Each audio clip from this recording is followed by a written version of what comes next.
Well, the very first TTC employee chosen at random to be screened for drugs and alcohol fails the breathalyzer, and we're now learning a second employee has also failed. This time it was a drug test. Now we're told that both workers have been suspended with pay. Tonight, what we've learned about these employees who we're told do hold safety sensitive positions within our transit system. We'll also take a look at just how this new testing program works.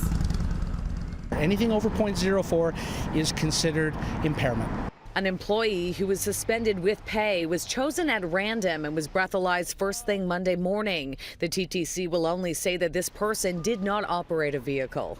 But that doesn't matter, because every position we've designated as safety sensitive is designated for a very good reason. They may be a maintenance person, they may be a track monitor, they may be working on signals. All of those pieces are incredibly important to the safe operation of the TTC.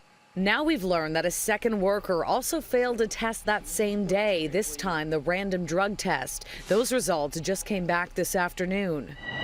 The union that fought against random testing for many years, arguing it violates workers' rights, told us in a statement it will provide whatever support is needed to ensure a fair process for the individual involved. The TTC used to only test employees for drugs and alcohol if there was reasonable cause. The random testing program comes after a long, drawn-out battle that was eventually settled by a Supreme Court ruling back in April. According to the Transit Commission, a TTC investigator determined that there was a culture of drug and alcohol use among the workforce that was putting the public at risk. CityNews has learned that since 2011, up to 140 employees have either tested positive for drugs or alcohol on the job or refused to take a test. The TTC also conducts pre-employment testing for certain jobs where safety is paramount, and during that time frame, 183 potential workers also failed. Under the new program, each year, 20% of the 10,000 employees in safety-sensitive positions are now being tested at random. The random list is generated by our third-party administrator. A supervisor or manager is advised that day. The employee has no forewarning. For alcohol, it's a breathalyzer, just like a roadside. Are you impaired at the time the test is taken, yes or no?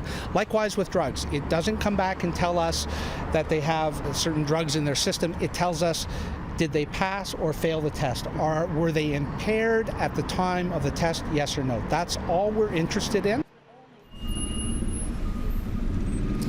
Now, the drug test screens for things like marijuana, cocaine, and opioids. It does take up to 3 days for those results to come in, while the breathalyzer was more immediate, just like a roadside test.